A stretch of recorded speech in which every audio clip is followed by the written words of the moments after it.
हम हिंदू हैं, उन्होंने हिंदू बोल के मारा है, लेकिन एक बात, मारा हिंदू को है लेकिन तमाचा उसने मुसलमान के फेस पे मारा है।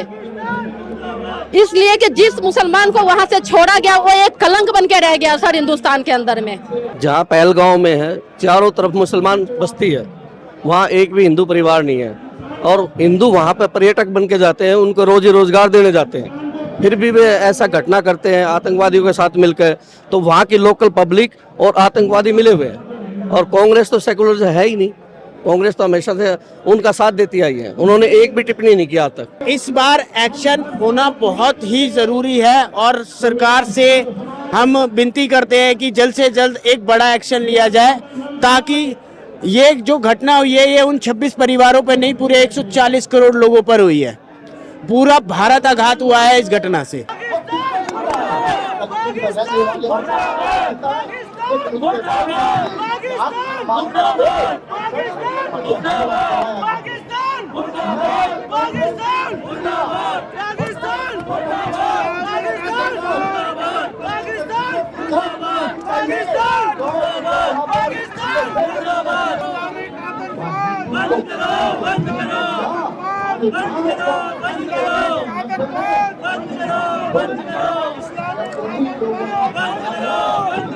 जम्मू कश्मीर का पहलगाम, बीते कुछ दिन पहले जहां पर इस्लामिक आतंकवाद ने ना ही केवल भारत को झकझोर करके रख दिया बल्कि पूरी दुनिया की मानवता पर शर्मसार करने वाली इस घटना को अंजाम दिया। लेकिन बार बार सवाल यह उठ करके सामने आता है, चाहे रॉबर्ट वाड्रा हो, चाहे एनसीपी शरद पवार के नेता अनिल देशमुख हो, जो इसको सीधे सीधे ये जोड़ करके कह देते हैं कि हिंदुत्ववाद ज्यादा हो गया है इसीलिए ऐसी घटनाएं हो रही हैं। कौन देता है रॉबर्ट वाड्रा जैसे लोगों को ऐसी हिम्मत कि वो आकर के इस तरह की जो है टिप्पणी करते हैं? क्या बीती होगी उस परिवार पर, वो 26 परिवारों पर जिन्होंने, किसी ने अपना सुहाग खोया है, किसी ने अपना पिता खोया है, लेकिन इस पर भी इन लोगों को राजनीति करनी है, इस पर भी इन लोगों को सेकुलरिज्म का जो नंगा नाच है वो नंगा नाच इन लोगों को करना है। इसी उपलक्ष्य पर आज जंतर मंतर में इन परिवारों की सॉलिडेरिटी के साथ खड़े होकर के आज तमाम दिल्ली की जो जनता है, जो सनातनी लोग हैं, वो यहाँ पर इकट्ठा हुए हैं। बात करेंगे इनसे। सर, क्या नाम है आपका? मुरारीलाल शर्मा। मुरारीलाल शर्मा जी, जो ये घटना हुई है सीधे तौर पर बिना लोकल के इन्वॉल्वमेंट के नहीं हो सकती, क्योंकि मैं भी उसी जम्मू कश्मीर का रहने वाला हूं। बिना लोकल सपोर्ट के इतनी बड़ी घटना को अंजाम नहीं दिया जा सकता। फिर भी कांग्रेस के कुछ नेता हैं वो इसको, इसमें भी सेकुलरिज्म गुजरने की कोशिश कर रहे हैं। क्या आप कहना चाहेंगे 26 परिवारों ने अपने जो है, किसी ने सुहाग खोया है, किसी ने पिता खोया है, फिर भी इस पर राजनीति करनी है कांग्रेस पार्टी को? कांग्रेस तो हमेशा राजनीति करती आई है। जहाँ पहलगांव में है चारों तरफ मुसलमान बस्ती है, वहाँ एक भी हिंदू परिवार नहीं है और हिंदू वहाँ पे पर्यटक बन के जाते हैं, उनको रोजी रोजगार देने जाते हैं, फिर भी वे ऐसा घटना करते हैं आतंकवादियों के साथ मिलकर। तो वहाँ की लोकल पब्लिक और आतंकवादी मिले हुए हैं और कांग्रेस तो सेकुलर है ही नहीं। कांग्रेस तो हमेशा से उनका साथ देती आई है, उन्होंने एक भी टिप्पणी नहीं किया आज तक इसके बारे में। रॉबर्ट वाड्रा तो कह रहे हैं हिंदुत्व ज्यादा हो गया है इसलिए ऐसी घटनाएं हो रही हैं। हिंदुत्व तो पहले भी ज्यादा था। रॉबर्ट वाड्रा तो ईसाई है, वो तो हिंदुत्व पर कुछ कह ही नहीं सकता, उसको क्या पता हिंदुत्व क्या होता है। और जैसी घटना हुई है, जो चश्मदीद गवाह हैं जिन्होंने अपने घर वालों को खोया है, मैं लगातार तमाम चीजें देख रहा हूं, हर कोई एक ही स्टेटमेंट दे रहा है कि नाम पूछा गया, कलमा पढ़ाया गया, पैंट उतरवाई गई, लेकिन तमाम जो कुछ इस देश में बैठे हुए सेकुलरिज्म के जो अपने आप को सो कॉल्ड हितैषी मानते हैं, वो कह रहे हैं नहीं, ऐसा नहीं है, सब जो है वो भाई भाई हैं आपस में। तो फिर पर्यटकों को क्यों मारा गया? वहाँ के लोकल पब्लिक को क्यों नहीं मारा गया? पर्यटक ही उनका निशाना क्यों बने? वहाँ आसपास में घर भी है, मकान भी है, दुकानें भी है, सब कुछ है, उनको क्यों नहीं मारा उन्होंने? और अभी ये जो सिंधु जल संधि जो 65 साल से चल रही थी, इसको रोकने का फैसला जो किया है केंद्र सरकार ने, इसको कैसे देखते हैं आप? क्या कह रहे हो आप? सिंधु जल संधि को रोकने का फैसला किया केंद्र सरकार ने। ये तो हिंदुस्तान का समझौता था, 65 साल पहले हुआ था, हम दे चाहे ना दे, हमारे रहमो करम पे तो पाकिस्तान पला हुआ है। आज भी हमारी जो 5 नदियां हैं, 5 नदी पंजाब पाकिस्तान में जाती हैं, हम तो कहते हैं तो एक नदी 5 का रोक देना चाहिए। सभी का रोका जा रहा है, 6 नदियां हैं उसमें। 6 नदियां, 6 का 6 रोक देना चाहिए। जी, आपका क्या नाम हुआ सर? मेरा नाम गौरव गुप्ता है जी। गौरव गुप्ता जी, जो ये घटना हुई है पूरी दुनिया में कहीं ना कहीं मानवता शर्मसार हुई है, लेकिन इसमें भी कई सारे, मैंने देखा एक कांग्रेस नेता वहां मौजूद थी, वो तो कह रही है नहीं ये सब कुछ नहीं हो रहा है, सब झूठी बातें बोले जा रही हैं, ऐसा कुछ नहीं हुआ है, लेकिन घर वाले जिनके सामने सब हुआ है वो तो सब पूरी आप बीती घटना बता ही रहे हैं। आप बिल्कुल सही कह रहे हैं कि जिस तरीके से मीडिया ने वीडियोस आई हैं उसको कोई मना नहीं कर सकता, और ये जो घटना हुई है बहुत दर्दनाक घटना हुई है।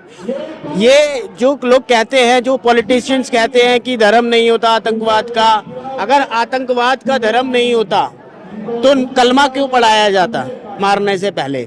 और वो एक ही धर्म के लोग हैं जो आतंकवादी हैं। हम उन सबका दिल्ली में भी बहिष्कार करेंगे कि कोई भी इंसान उनका नाम पूछे और हिंदुत्व से ही सामान ले, ना कि किसी और चीज से, किसी भी और धर्म के लोग से सामान ना ले। तो ऐसी हम चीजें करेंगे, और इस बार एक्शन होना बहुत ही जरूरी है, और सरकार से हम विनती करते हैं कि जल्द से जल्द एक बड़ा एक्शन लिया जाए, ताकि ये जो घटना हुई है ये उन 26 परिवारों पर नहीं, पूरे 140 करोड़ लोगों पर हुई है। पूरा भारत आघात हुआ है इस घटना से। सर एक्शन तो होगा, एक्शन होगा, लेकिन देखिए एज ए मीडिया पर्सन हमारी भी रिस्पॉन्सिबिलिटी है।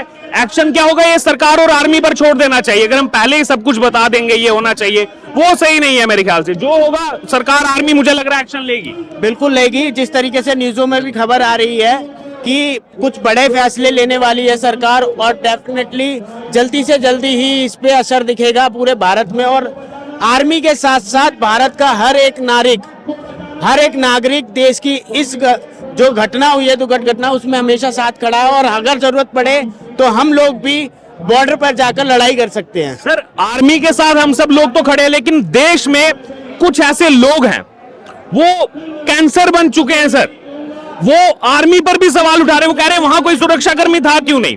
इनडायरेक्टली कहा जाए, डायरेक्टली कहा जाए, वो सीधे सीधे सिक्योरिटी फोर्सेस पर सवाल उठा रहे हैं। उन्हीं सिक्योरिटी फोर्सेस की वजह से तो हम त्योहार मना पाते हैं। क्या यहाँ पर उन सिक्योरिटी फोर्सेस पर सवाल उठाना सही है ऐसे लोगों का? सर जो लोग ये सब कहते हैं उनको खुद को बॉर्डर पे भेज देना चाहिए कि एक जो फौजी वहां पर जिस तरीके से खड़ा रहता है हमारी सुरक्षा के लिए, वो सराहनीय है।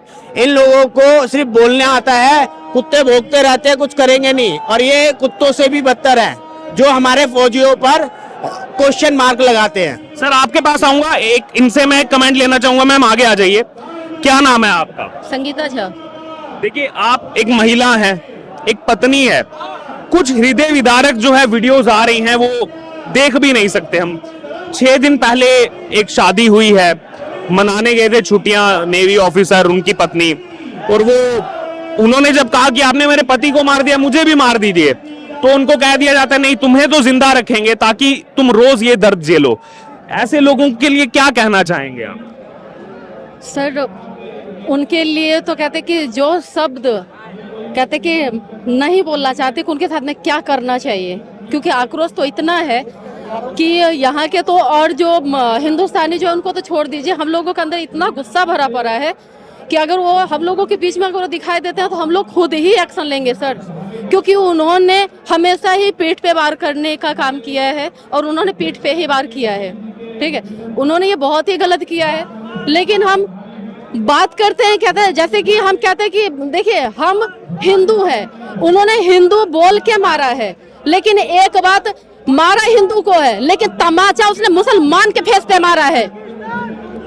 इसलिए कि जिस मुसलमान को वहां से छोड़ा गया वो एक कलंक बन के रह गया सर हिंदुस्तान के अंदर में। ठीक है, उसने बेशक कपड़े उतरवा के, चाहे उसका धर्म पूछ के, कैसे करके भी मारा हो, लेकिन ये हम लोगों के लिए बहुत ही दुखनीय ये है। तो मैं यही अपने सरकार से रिक्वेस्ट करना चाहती हूँ कि वो कड़ी से कड़ी सजा जो है उन लोगों को दे, ताकि ये 7 पुश्त तक हमारे ऊपर में कोई भी आघात ना कर सके। और खास तौर पे मैं बात करना चाहूंगा उन 26 परिवारों की। उन 26 परिवारों, मतलब वो जो दुख है आज हम बात कर रहे हैं, ये रियलिटी है, शायद 10 दिन बाद हम भूल जाएंगे, ये सच है इस संसार का। लेकिन वो जो परिवार हैं, वो उन परिवारों ने जिनको खो दिया, वो लोग वापस नहीं आने वाले हैं। नहीं सर, वो वापस नहीं आ पाएंगे कभी भी, ये तो दुनिया का दस्तूर है। लेकिन इनका नाम तो वैसे भी इतिहास में रचने वाला है, क्योंकि जो ये कांड हुआ है बहुत ही दर्दनाक हुआ है, तो वो तो इतिहास में शामिल हो चुके हैं। लेकिन रिक्वेस्ट है अपने सरकार से, जो हमारे सेंट्रल गवर्नमेंट है उनसे, कि थोड़ा सा ध्यान दिया जाए, थोड़ा सा नहीं बहुत ही ज़्यादा ध्यान दिया जाए, क्योंकि आज ये 26 है और कल 26 से ना जाने कितने होंगे, क्योंकि घूमने के लिए सब जाता है और कश्मीर तो इतनी अच्छी जगह है कि लोगों को घूमने का तो बनाओ, लेकिन ये जो हुआ है ये बहुत गलत हुआ है, तो इसीलिए उन्हें कड़ी से कड़ी सजा दी जाए। जी, मैं आऊंगा इनके पास, आपसे भी एक कमेंट लेना चाहूंगा। बीच में आ जाइए, क्या नाम है आप? अनुराधा।